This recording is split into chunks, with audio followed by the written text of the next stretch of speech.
The legend of Cleopatra, Queen of Egypt, mistress of fate. In the golden sands of Egypt, beneath the shadow of ancient pyramids, a queen was born, one destined to captivate the hearts of the most powerful men in the world and leave an immortal legacy. Cleopatra VII, a woman of unmatched wit and beauty, stepped into a world where thrones were battlegrounds and empires hung in the balance. But Cleopatra was not an ordinary queen. Her life would be etched in the annals of history as a tale of fierce ambition, dangerous liaisons, and a hauntingly tragic end. The birth of a queen.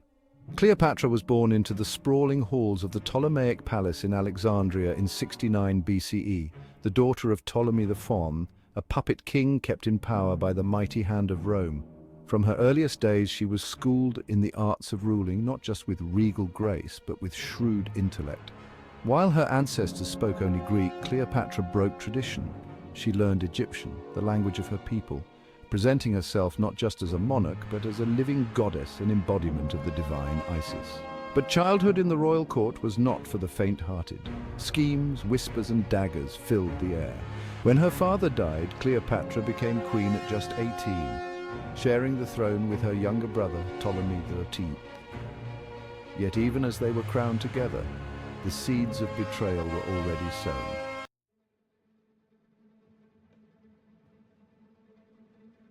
A queen in exile, a seduction of power. Stripped of her throne by court intrigues, Cleopatra was cast out into the wilderness, but she was never one to be cowed by misfortune. In the desolation of exile, she set her eyes on the real source of power, Rome, the rising empire whose grasp stretched far beyond the horizon. The stage was set for the first act of Cleopatra's legend when she entered the life of Julius Caesar, the invincible general and master of Rome. Summoning all her courage and cunning, Cleopatra devised a plan worthy of the gods. She would be smuggled into Caesar's palace in Alexandria, hidden not in armor or a chariot, but wrapped in a carpet, a symbol of her submission, yet also of her strategic brilliance. Unfurling from the carpet before the astonished Caesar, Cleopatra's beauty was undeniable, but it was her mind that truly captivated him. Here was no mere queen, but an equal, a ruler who could speak to him as a sovereign and charm him with the legends of her ancient land. The two became lovers, but more importantly partners in power. With Caesar's legions, Cleopatra reclaimed her throne, and in the process bore him a son, Caesarion, sealing their fates together. In Rome, Cleopatra's presence was nothing short of scandalous. She arrived not as a foreign captive, but as Caesar's lover and equal, a queen amidst the power brokers of the empire. Yet, as the whispers of jealousy and disdain circled around her, Cleopatra stood tall, dressed in gold and purple, the very essence of divine royalty.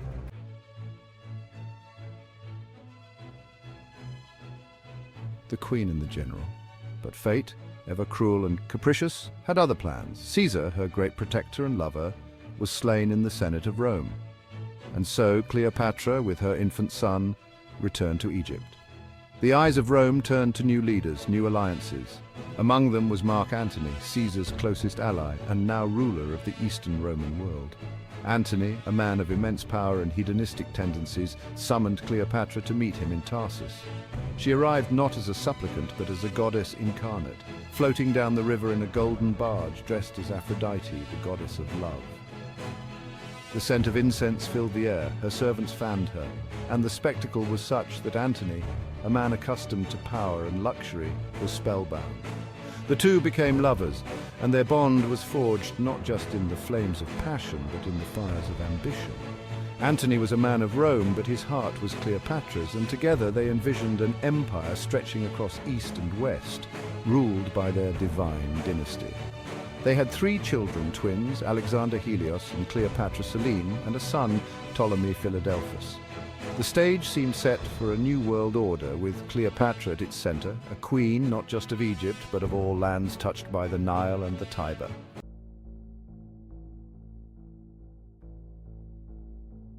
The fall of lovers.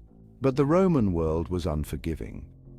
Octavian, Caesar's adopted heir, saw Antony's alliance with Cleopatra as a threat not just to Rome, but to his own power. He declared war, not against Antony, but against Cleopatra, framing her as a foreign temptress who had bewitched one of Rome's greatest sons. The lovers' fate was sealed at the Battle of Actium in 31 BCE, where their fleets were shattered by Octavian's forces. Antony and Cleopatra retreated to Alexandria, their dreams of empire in ruins. Antony, heartbroken and humiliated, fell upon his sword, ending his life in Cleopatra's arms. But Cleopatra, the ever-pragmatic queen, refused to go quietly into the night. She attempted to negotiate with Octavian, hoping to secure her children's future. Yet Octavian, cold and calculating, planned to parade her as a prisoner in his triumph in Rome, a humiliation she could not endure. And so, the final act of Cleopatra's life was written. Legend tells of a queen who embraced her own destiny with defiant grace. On an August day in 30 BCE, Cleopatra, the last queen of Egypt, made her final, fateful choice. She called forth the venomous asp, symbol of royal power and death, arranging her departure from this world with unflinching resolve. In her own hand, she held the power to escape capture, to elude the shame of defeat, and to ascend as both ruler and legend. Her spirit would live on, untamed and undiminished, for in death as in life, Cleopatra defied the chains of mortal rule and etched her place among the gods.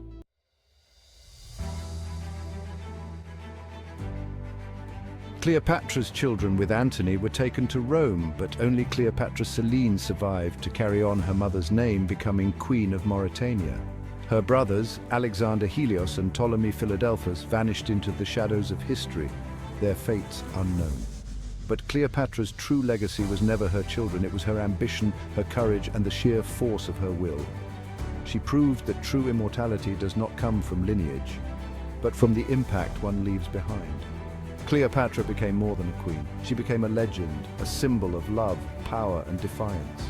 For in every corner of history, in every whisper of her name, Cleopatra's legacy reigns eternal. Not as a seductress, but as a ruler who bent empires to her will. A woman who played the game of power better than any king, and whose ambitions transcended life and death.